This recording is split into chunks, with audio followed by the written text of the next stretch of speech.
Well, we're also now being joined by Arise News analyst, Dr. Constance Ikoku, here in the studio with us. And in our offsite studio, we have Mr. Chuks Akuna, who is the executive director of Authority newspaper, to just dissect and make sense of all this that the president has said. Let's start with you, Dr. Ikoku, and thanks for being here. President Bola Tinubu acknowledged in his speech, as we all just listened to, the economic hardships. He outlined some reforms, some things that we're supposed to expect from his administration, but he made no mention of the elephant in the room, the fearless October 1 protest set for today. What do you make of his silence on this? And does this reflect the administration's approach to sort of public dissent? Well, you were right that he made no mention. That speech was about 25 minutes or so.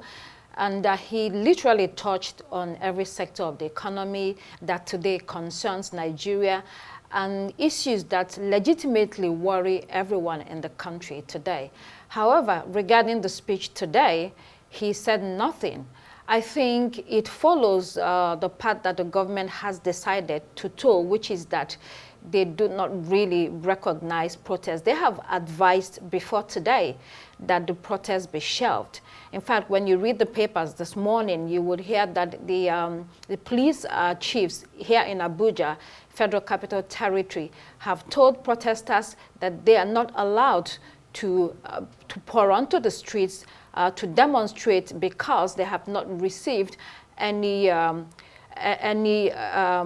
notice to that regard. And so the president, because of that, is essentially saying that they will not allow the protests to overshadow the celebrations today. He did say there will be a low-profile celebration today, or to mark the Independence Day. At the same time, I think Nigerians will be looking to see what will happen in the street. The protesters have said they will continue with the plan. It will go ahead. If you go out in Abuja this morning, very early when I was driving, there are already police officers everywhere within town. And we think that we'll be looking out to see what happens after this speech from the president. All right, Chuks, before I begin to slice through the bread of the president's statements, one by one for you to chew, or for all of us here to chew, or for Nigerians to munch, what's your overview of the comments of the president on this 64th day celebration of Nigeria? Yes, thank you very much. It's Happy New Month and a happy 64th Independence Anniversary. I think I slightly want to disagree with Nena. I think she said that she spoke about the president not addressing the elephant in the room. Yes, I think he did, but he didn't do that pointedly. He spoke about converging a national youth conference. And he said that that would afford youth in the country the opportunity to gather, to rub minds, and actually deliberate on the future of this country. And he also spoke about, I think he said about three things about the youth. He talked about using the Ministry of Communication and Digital Economy to provide a platform for to train youth. He spoke about the national, the education loan, student loan, for tertiary students in tertiary institutions. I think the president is not unaware of the tension in the country, and this tension is coming primarily from the youth. So I think that was why he spoke about he proposed the youth conference. But then, slightly worrying is the modality. He said he mentioned representatives of the people representatives of the youth will determine participants at the program of the confab. So, and if we look at the recent local government elections in across the states, it's covered that the governors, entirely the parties of the governors entirely swept all the seats, council seats and councillorship seats. So I don't know how the president intends to, if it's going to be in the mode of the national confab President Goodluck Jonathan held in 2014. All right, Mr. Akuna, we all listened to that speech, and the president did not mention anything about any protest going on in any part of the country. Yes, he spoke about what his administration will be doing for the youth. He spoke about a youth conference, but there was an omission when it comes to any sort of protest that's going on in the country. It was a speech that would have been done whether or not there's a protest. All right, let's take a look at the security front, Dr. Constance Ikoku. The president has mentioned the efforts that his administration has done over 1 year when it comes to security, winning the war on terrorism. How sustainable are sort of these security gains? Are we seeing them in the country? And what more challenges remain for his administration when it comes to security? I mean, he essentially gave his administration a pass mark with regard to security. He talked about terrorism being reined in. He talked about banditry being reined in. And he also praised the work of the security officials and how far they've brought the country. He may have a point on one side. On the other side, people that are living in areas that are still terrorized, especially by bandits, may not completely agree with him. There are gains that have been made on that front, but that battle has not been completely won. And we have a national security advisor who people think should do more. We also have security chiefs, a lot of them from the northern part of the country where we have most of those problems. The sense or the thinking is that since they understand, or they come from there, they live there, they understand what is going on, they are able to bring to bear their knowledge and understanding in order to rein in that problem completely. I think going forward, the point will be that people want to see more changes there, more progress and more gains from what we already have. All right, Chooks, like I said, and now let's begin to slice it. One thing that will probably resonate with most Nigerians is the question of financial autonomy of LG to implement Supreme Court judgment. I mean, the other day, the NAS, National Assembly, talked about it and said they agreed on that particular issue, the need for government, dividends of democracy, to get to the base, which is the local government. But then when he spoke about peace, you addressed these issues.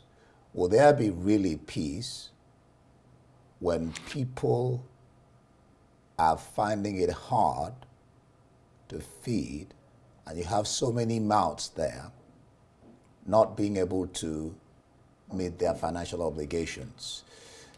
Address these two issues in the light of the end bad governance protest that is supposed to hold today. Igwe has said he will not hold in Abuja because there was no letter. People are talking about being intimidated by the police. I mean, they are protesters, and government is saying no. Chooks. It's very interesting. When the Supreme Court altered the Constitution, because what the Supreme Court primarily did was to change the Constitution without allowing the constitutional amendment process. Because for you to talk about the financial autonomy of local government areas, you have to also address the Constitution, which speaks about state and local government joint account. The Supreme Court failed to concern that. That said, earlier I spoke about state governments, state governors who have conducted elections so far. In Anambra over the weekend, ABGA won all the seats. In Imo State the other week, APC won all the seats. Sokoto State, APC won all the seats. So you start to ask yourself, what kind of democracy is this? What kind of local government elections are we talking about? Are we really talking about financial and political autonomy for local government areas in Nigeria? Because as things stand, like Anambra State, my state, for instance, ABGA has won all the seats. So all the council chairmen will be ABGA. All the councillors will be ABGA, leading to the next governorship elections. So it means that ABGA will have laid the foundation, and prepared the ground for an ABGA governorship candidate in the forthcoming elections. So I don't know how this intends to further democratic growth in Nigeria. That said, the president is also aware that there's a lot of problems he admitted that much. And one would have expected the president to talk about his cabinet. You can't talk about security without addressing the issues of some agents of government, some officials of President Tinubu's government, who have been accused of fueling violence in their states, like the Minister of State for for defense. The governor of Zamfara State a few weeks ago, I think on a rise, pointedly accused the state, his predecessor, Bello Matawale. So one would have expected the president to have addressed that issue, because you cannot, they say nature, they say, abhors a vacuum. You wouldn't expect him to talk about the gains of the military. Yes, they've recorded some gains, but without talking about those who are also accused of aiding and abetting insecurity around the states.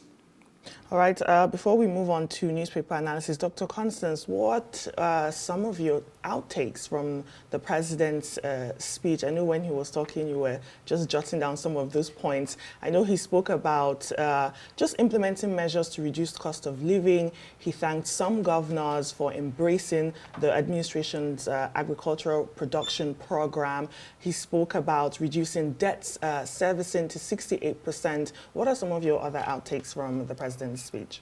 I mean, overall, the speech was not exactly inspiring. It was nothing out of the ordinary.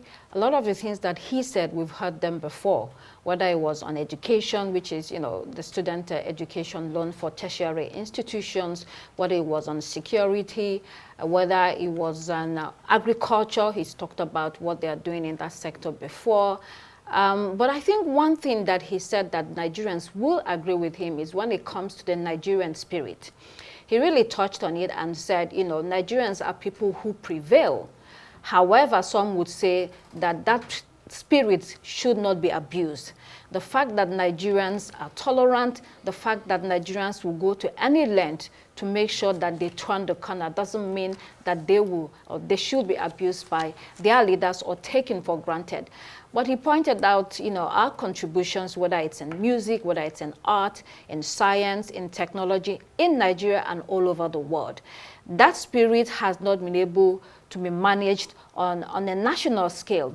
And then he talks again about unity, which is a point that we always have on the country, managing the diversity of the country. He says we've done a good job on that. Some will not agree with him completely, especially with regard to his administration and how he has handled the appointments so far. I think overall, nothing new in the speech. At the same time, he touched on every single, if not everything, that Nigerians were looking forward to hear from their president. Sure.